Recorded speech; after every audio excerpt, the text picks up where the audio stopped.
Well, first of all, let me say how delighted I am to be here with Sadhguru, and also how delighted I am to be here at the Economic Conclave.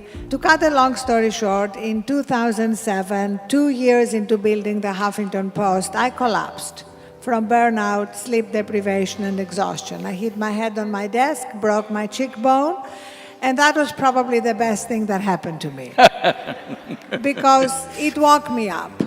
I can show you 1 million people who just with a simple investment of 15–20 minutes in a day towards their meditative processes, suddenly their sleep quota has dropped anywhere between 1 to 4 hours, depending on how much they were sleeping earlier.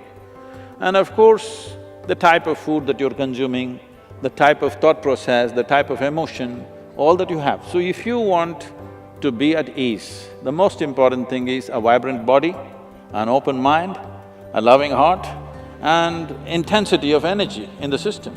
If these things, if you manage on a daily basis, moment to moment, you will see the amount of maintenance that you need on the body will come down dramatically.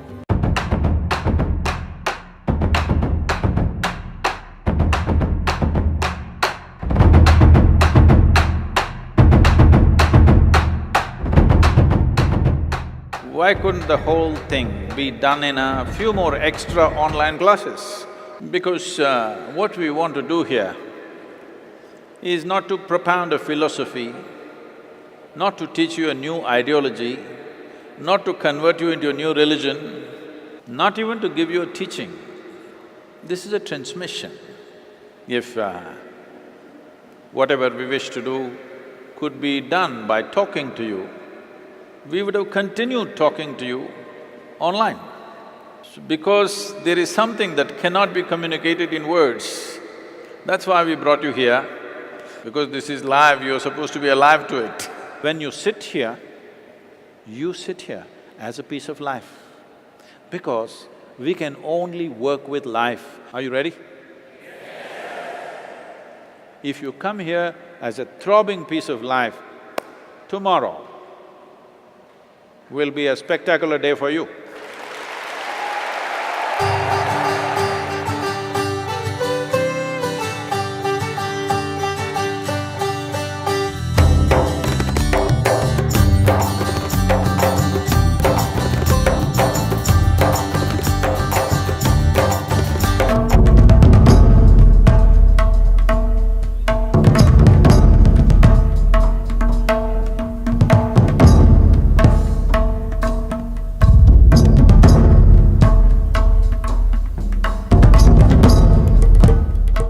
If one has a certain amount of mastery over one's physical body, 15 to 20% of one's life and destiny will be in your hands. If you have a certain mastery over your mind, 50 to 60% of your life and destiny will be in your hands. If you have mastery over your life energies, 100% of your life and destiny will be in your hands. How much of it are you going to take charge of is the question. First of all, in this whole social humdrum and economic circus, most people have forgotten it's about life. How much time and energy is invested towards the well-being of this life? You must look at it. The litmus test is just this. From yesterday to today, are you a little more joyful or a little more pleasant within you? There are many things you can do. Either you want to work upon yourself, we can help you with that, or you want to work to create something in the world, we can help you with that. Whatever you prefer, can be done, but the most important thing is that you as a life should be enhanced. So what's ticking away is not the clock, what is ticking away is life, isn't it?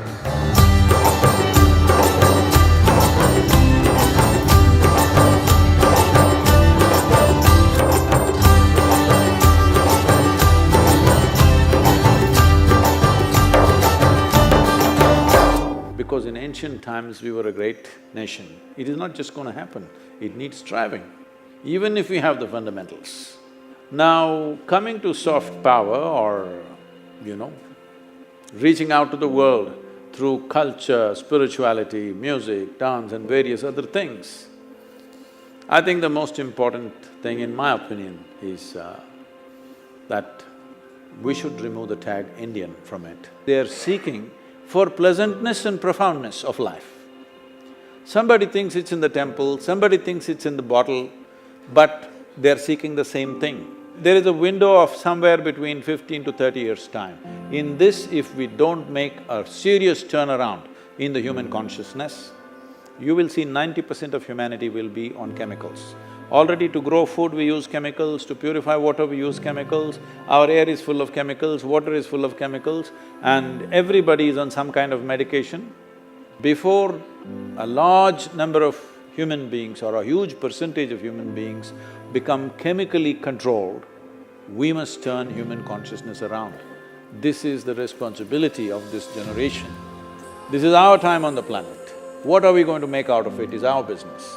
Please, let's make it happen.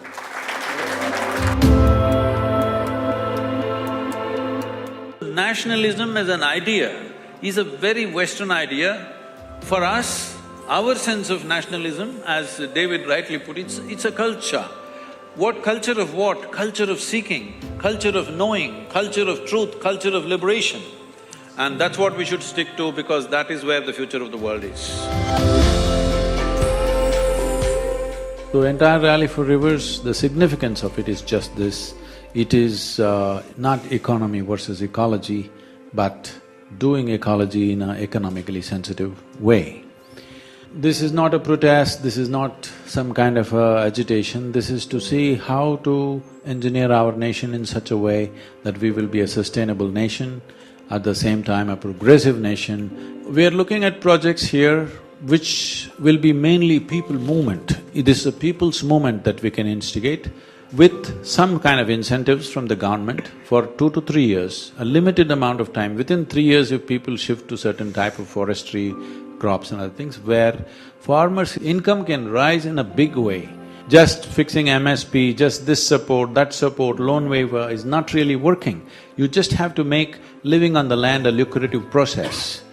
So this covers a whole range of things, fundamentally human well-being, the protecting the soil and the planet and the allowing the human being to live on it. These strange ideas that we got, somehow we can destroy the planet and live well, has to go, especially in a country like this where the population pressure on the land is so heavy, so immensely heavy. If we don't do this now, we won't have a nation left actually, because the way we have depleted our soil and our natural resources is so very big.